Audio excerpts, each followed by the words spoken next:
點解你日日返工捱死捱活，儲錢極之辛苦，但有錢人嘅財富就好似滾雪球一樣，越滾越大，甚至你越努力打工，個資產就越無聲無息，幸值告敗力逐年縮水。呢個世界嘅財富規則從來都唔係努力就有回報，而係絕大部分人從來冇搞懂過貨幣同信用嘅底層遊戲。今日呢條片，我用最淺白零門拎嘅方式，由古代錢荒講到現代金融體制，徹底拆穿財富分配嘅隱藏真相。普通人想破局唔再被收割，一定要睇到最後。好多人一世都同錢打交道，賺錢、使錢、儲錢、投資，但絕大多數人從來冇真正讀懂錢究竟係乜嘢，貨幣體係點樣運作資本，點樣默默收割普通人嘅財富。而網上大部分經濟學內容，一係書本上死板嘅理論，一係碎到冇用嘅片段資訊，根本唔貼地，唔能夠解決我哋普通人嘅焦慮。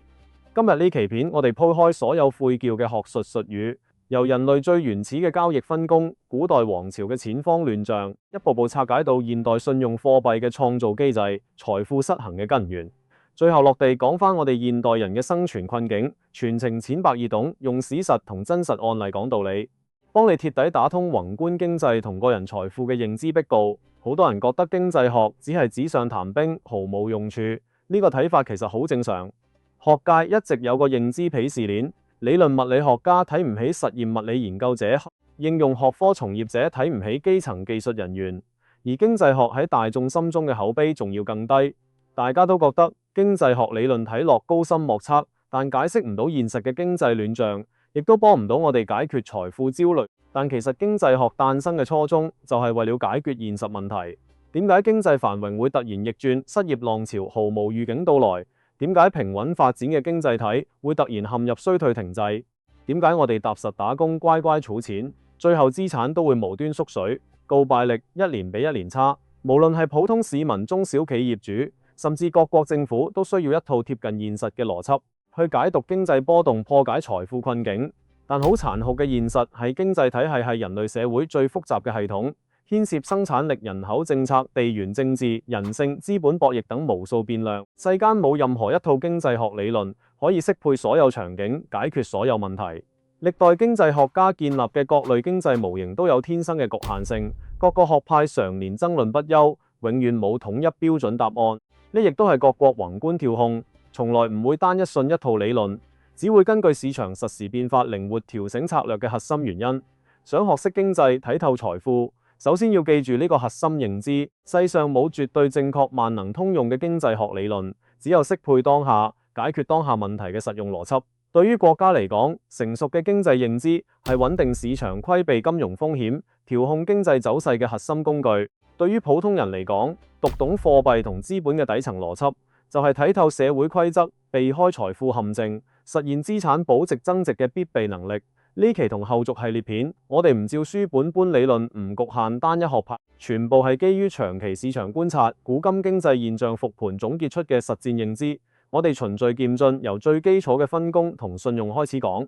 之後會逐層拆解全球貨幣霸權、中美貿易博弈、金融危機內核、階層固化真相，等大家真正睇明白。宏觀經濟嘅每一次波動，都會直接影響我哋每個人嘅收入、共同生活。我哋由人類經濟文明嘅起點入手，用最簡單嘅原始交易案例，帶大家搞清楚財富增值嘅終極源頭。假設原始社會有兩個勞動者，基好識捕魚，每日可以穩穩捉到一條魚，得就專長手撕，受環境限制，平均3日先可以捉到一隻鹿。喺物資幾日乏嘅原始年代，兩個人都係理性利己，會以勞動時間、勞動成本作為價值標準，達成公平交易共識。3條魚後換一隻鹿，就係呢個簡單嘅以物易物，徹底改變咗人類嘅生存狀態。冇交易之前，基日日淨係食魚，營養單一；得日日淨係食鹿肉，飲食單調。兩個人嘅生活質素都極之有限。自從有咗互通有無嘅交易，兩個人都可以同時食到兩種食物，飲食豐富咗，生活幸福感都大幅提升。更重要嘅係，長期穩定嘅交易催生咗信任，而信任就係社會分工落地、經濟發展嘅核心基石。隨住信任不斷加深，兩個人都開始深耕自己嘅優勢領域。基摩清魚群正式晚食嘅規律，捕魚效率不斷提升，由每日1條慢慢升到每日3、4條。得熟練掌握鹿群遷徙同活動習性手勢技術越來越好，由3日1鹿進步到1日1鹿。兩個人嘅交易比例依然維持3魚換1碌嘅原始規則，但成體物資總量已經實現咗數倍增值。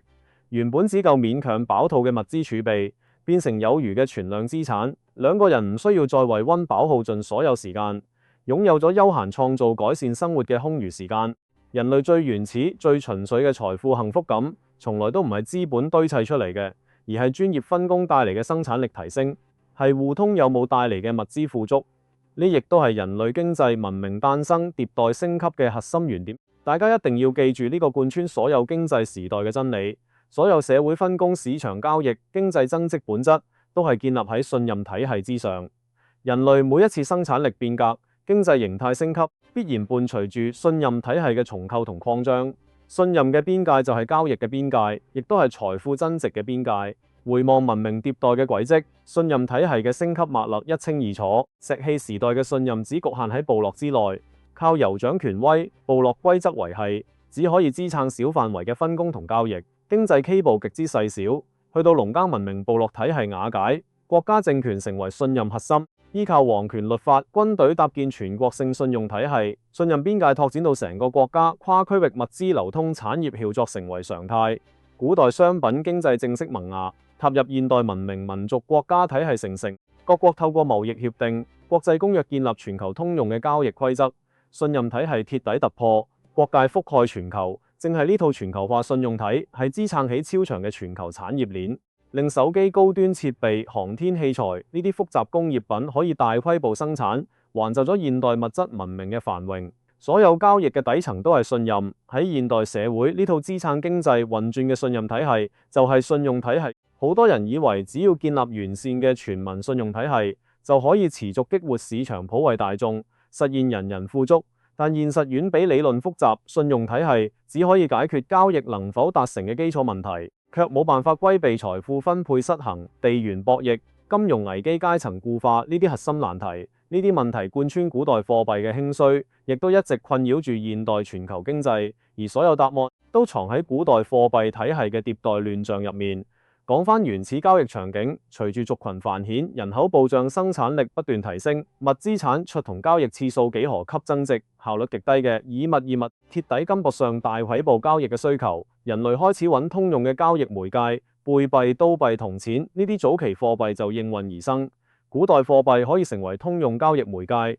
全靠兩大核心特質：第一係天然稀缺，好難仿製，從根源杜絕貨幣泛濫。第二係有國家皇權背書，由官方統一黃做強制流通，打破咗國物、布匹等實物交易嘅局限，令標準化大規模交易成為現實。但古代貨幣體系有住與生俱來嘅短板，農耕時代以自給自足嘅小農經濟為主，商品經濟只係小眾補充，貨幣淨係用喺少量大額跨區域交易呢，就令到以銅錢為核心嘅古代貨幣成為一套脆弱嘅弱信用體，係高度依附實物經濟。一旦政權動盪、社會混亂，官方貨幣嘅信用就會瞬間崩塌。最經典嘅案例就係魏魯南北朝時期幾百年戰亂，政權頻繁更迭，百姓鐵底唔信朝廷貨幣，紛紛棄用銅錢，重新用返谷曲物坑白做實物交易。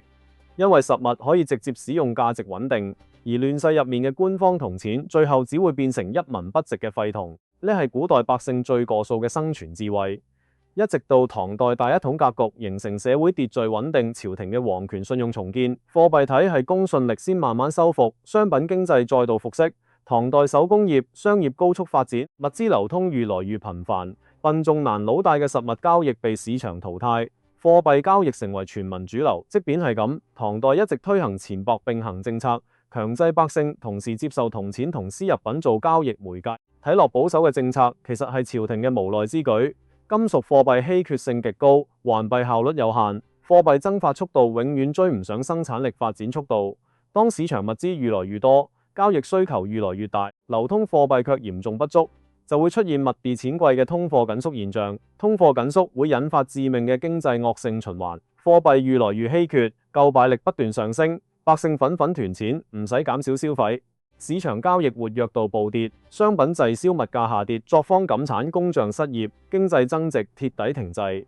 由盛唐到晚唐嘅100年時間，唐朝一直冇辦法根治錢荒同通縮問題，而造成呢個亂象嘅核心原因有4個全部擊中金屬貨幣體系嘅致命缺陷。第一，黃幣產能先天不足，唐代鏈同黃幣工藝落後，就算係天寶盛世嘅黃幣頂峰，全國都淨係得99座官方黃錢爐，全年黃幣總量完全追唔上商業發展速度。與此同時，唐代佛教鼎盛，4000幾座寺廟消耗大量銅料黃造佛像法器，進一步搶佔黃幣資源，令市場貨幣缺口持續擴大。呢亦都係唐武宗滅佛黃錢嘅核心原因。短短幾年收銅黃錢10萬貫，先短暫緩錢荒危機。第二，黃幣成本長期倒掛，安史之亂之後，唐朝國力衰退，銅料開採人工成本大幅上漲，黃幣鐵底陷入拉損狀態。史料記載，晚唐黃造1000文銅錢，綜合成本高達2000文。黃幣不單止冇財政收益，仲要純視本運營，朝廷被迫大幅縮減。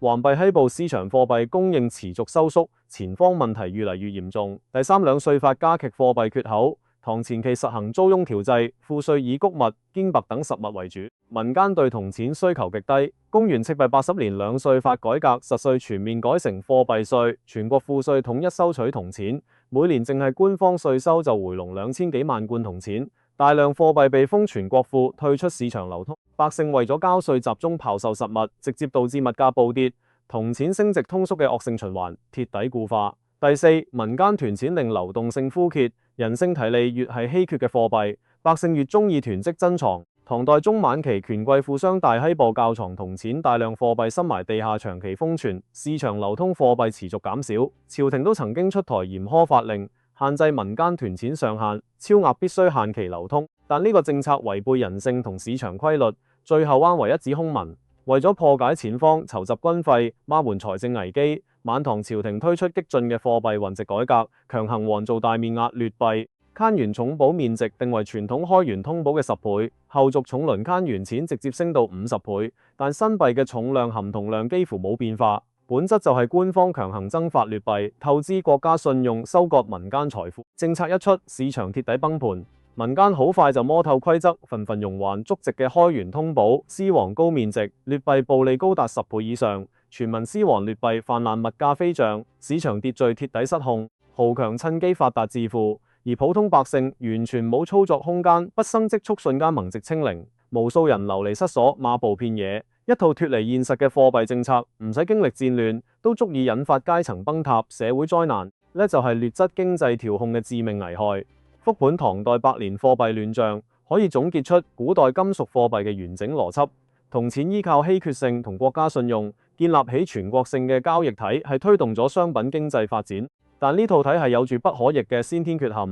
貨幣供應永遠適配唔到生產力增值，通縮成為常態。古代朝廷嘅各類調控手段，大多治標不治本，甚至反向加劇市場亂象。普通人永遠都係貨幣震盪、財富收割嘅被動承受者。搞明白古代貨幣嘅底層缺陷，我哋正式進入核心環節，拆解現代信用貨幣體系嘅運行邏輯，跳過繁複嘅近代貨幣霸權迭代歷史，直接聚焦我哋而家用緊嘅貨幣體系，依靠商業銀行、信貸創造存款嘅現代信用貨幣體系，徹底講清楚我哋手機入面嘅數字餘額究竟係點樣誕生、流通、分配。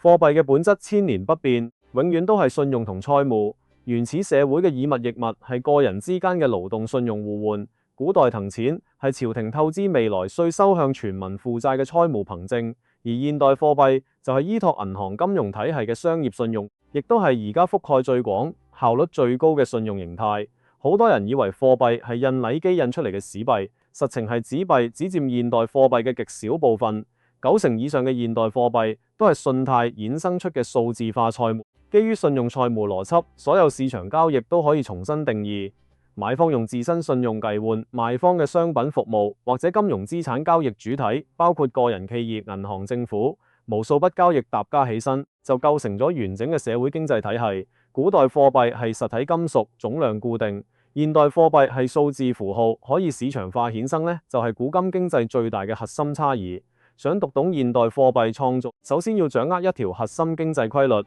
封閉經濟體系入面，國有部門同私人部門嘅收支盈餘總和永遠為零。簡單嚟講，政府嘅支出就係民眾同企業嘅收入，政府財政盈餘就代表從私人部門吸走咗財富，大眾整體收益縮水。政府財政赤字本質就係向市場讓渡財富，私人部門整體增收。要留意嘅係，只有流通緊嘅貨幣先算有效財富。封存喺國庫唔參與交易嘅資金，完全產生唔到經濟價值。古代朝廷超發貨幣，本質就係無底線透支國家信用，憑空負債，冇對應物資同勞動價值支撐，最終必然導致貨幣騰值、物價暴漲，亦即係黃幣稅收割。官府透過超發貨幣實現財政盈餘，代價就係全民財富縮水。反之，戰亂災荒年代，朝廷大量調撥，國庫資金膨災，基建養迫，財政出現巨額赤字，民間流通貨幣會被動增加，但受限於物資短秩序混亂，依然冇辦法改善民生。理論上，只要貨幣增發節奏可以精準匹配生產力增速，維持溫和通慶，財政赤字就唔會引發經濟危機。政府債務可以透過長期經濟徵積消化，大眾亦可以持續享受發展紅利。但呢個只係理想化模型，現實市場有冇數變量，冇任何機構可以精準調控貨幣供需，再加人性貪婪、資本無序擴張、地緣衝突等因素，經濟失衡、危機波動係常態。為咗解決金屬貨幣嘅先天缺陷，人類迭代出央行勒商業銀行嘅雙層現代貨幣體，係政府負責財政收支，唔直接造幣，央行獨佔基礎貨幣發行權，係金融體系嘅核心樞紐，負責調控市場流動性，穩定金融秩序。央行唔可以憑空印錢，所有貨幣都需要真實價值背書。人民幣嘅核心價值支撐就係外匯儲備同國內實體經濟資產。央行創造基礎貨幣主要有3種方式。第一係外匯佔款，佔比大約65%，亦都係最核心嘅來源。國內企業出口商品賺取外匯之後，存入商業銀行係換人民幣，商業銀行統一向央行結匯，央行留存外匯做儲備，投放對應人民幣入市場。第二係向商業銀行發放債權貸款，主動投放流動性，佔比大約36%。第三係喺二級市場買入國債注入資金，佔比大約5後。呢度有一條關鍵金融規則。我國法律明確禁止央行直接買入新發國債，禁止直接為財政赤字埋單。呢條規則完美避開咗古代朝廷自黃自花、無底線印錢嘅亂象，從制度上杜絕惡性通應。就算係二級市場購債，都有嚴格嘅額度同節奏管控，杜絕隨意放水。2020年美聯儲嘅量化寬鬆就係典型嘅央行流動性調控案例。疫情令美國經濟停擺，流動性枯竭，美聯儲梯度放水，透過大規模購債向市場輸血。3月份日均購債750億美元之後逐步遞減，以此穩定市場托底經濟呢，亦都係全球主流央行嘅通用調控邏輯。上面3項貨幣創造佔比相加係106，睇落超出8%。